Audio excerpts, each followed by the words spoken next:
Ahojte, deti. Jar je už vo vzduchu. Cítite to? Ja nič necítim. A vlastne ako vonia jar? To neviem. Ale moja starka minule spomínala, Že jar už cíti v kostiach. Vo vzduchu a či v kostiach jar prichádza a s ňou sa všetko mení. Prebúza sa príroda.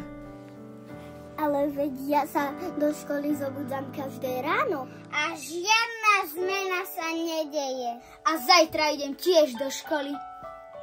Zobudzať sa v škole Panny Márie vôbec nie je otrava ani nuda.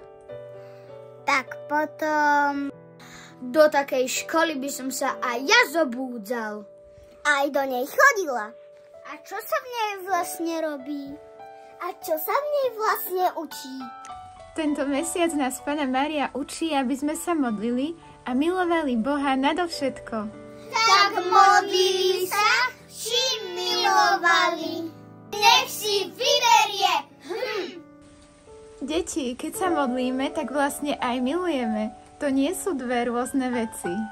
Takže poslúchať, upratovať, Pomáhať. to nemusíme. Stačí modliť sa a teda milovať.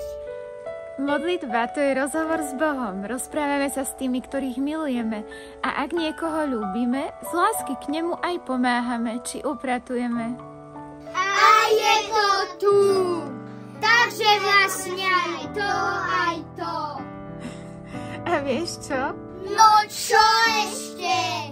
Funguje to aj opačne. Keď budeš všetko toto robiť, môže to byť aj modlitbou, ak pritom nebudeš zamračený. No super. Takže modliť sa. Milovať, pomáhať, to nemusíme. A Ešte sa aj usmievať.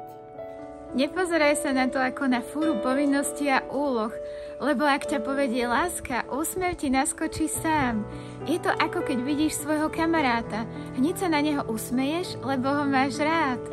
To hej, aj na mamu sa usmejem, keď mi pripraví palacinky, ktoré mám tak rada. Úloha teda znie modliť sa a pomáhať s úsmevom a nebyť zamračený. Tak, ja to teda skúsim. Mária, nauč ma byť radostným a veselším pre Ježiša. Amen. Mária. Drahé deti, nech je tento jarný čas pre vás povzbudením k osobnému obráteniu, aby ste sa svojimi životmi modlili a milovali Boha nadovšetko, za všetkých, ktorí to potrebujú. Deti moje, buďte mojimi rukami pokoja a modlitby. Buďte láskou pre tých, ktorí nemilujú, nemodlia sa a netúžia po pokoji. Ďakujem vám, že ste prijali moje pozvanie.